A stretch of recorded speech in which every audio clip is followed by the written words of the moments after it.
បាទខ្ញុំបាទសូមលំអរកាយក៏ដូចជាគោរពនឹងជម្រាបសួរទៅកាន់ពុកម៉ែបងប្អូនទាំងអស់គ្នាដែលចូលមកតាមដាននៅការឲ្យតម្រុយបាទវៀតណាមប្រចាំថ្ងៃរបស់ admin បាទគ្រូតូចថ្ងៃនេះបាទពុកម៉ែបងប្អូនគេចូលកុំភ្លេចជួយ like subscribe ម្នាក់មួយបាទដើម្បីទទួលបាននៅតម្រុយហេឈុតប្រចាំថ្ងៃពីខាង channel admin តោះសម័យ admin ឲ្យពុកម៉ែបងប្អូនអូ8អូ9អញ្ចឹងគឺថាយើងចូលអូ8 3ប៉ុសបាទ BCD ចូលហេងសាហាយតែម្ដងបាទចូលអូ8 3ប៉ុសបាទ BCD ហើយត្រេង86 89មក85 84បងប្អូនគេស្ដាយខ្ញុំចាបាទស៊ីមកគ្រាប់បាទតោះចូលអុកខ្ទង់បាន3ប៉ុសដែរបងប្អូនគេហេងតាបងប្អូនគេតោះយើងទៅមើលម៉ោង6កន្លះវិញម៉ោង6កន្លះពុកម៉ែបងប្អូនគាត់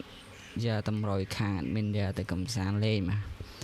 គឺប្រហែលបានចូលចំហើយបាទចូលចំឬក៏មិនចំយើងទៅមើលដល់គ្នាបាទមុនឈានដល់តម្រុយព្រៀងផ្ទាត់តម្រុយម៉ោង6អត់មានពឹងឲ្យបងប្អូនជួយ subscribe ណាមួយបងប្អូនអូខេបាទដើម្បីតាមដានតម្រុយបាទតោះពេលយប់បាទអូ8អូ9ស៊ីដាច់បាទស៊ីដាច់ក្របតូចកំចូលក្របធំកំចូលបាទស៊ីស្អាតតោះ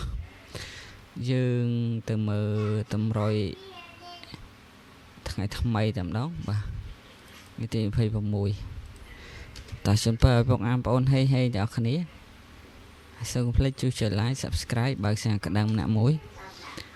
ដើម្បីទទួលបាននៅតម្រុយហេប្រចាំថ្ងៃតោះអត់មានលុបតម្រុយចាស់ចោលបាទតោះអុកខ្ទង់អត់មានណាអុក8អុក9បាទអុក8អុក9ទៅដែរប៉ុន្តែក្របត្រេងខុសពីមុនបាទ8នឹងមាន8 8 9 9មាន9បាទ3ក្របហ្នឹងអាចលេងបាន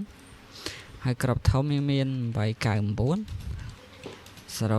009គុណតោះជំពើហេងអរគុណច្រើនជម្រាបលាបាយបាយ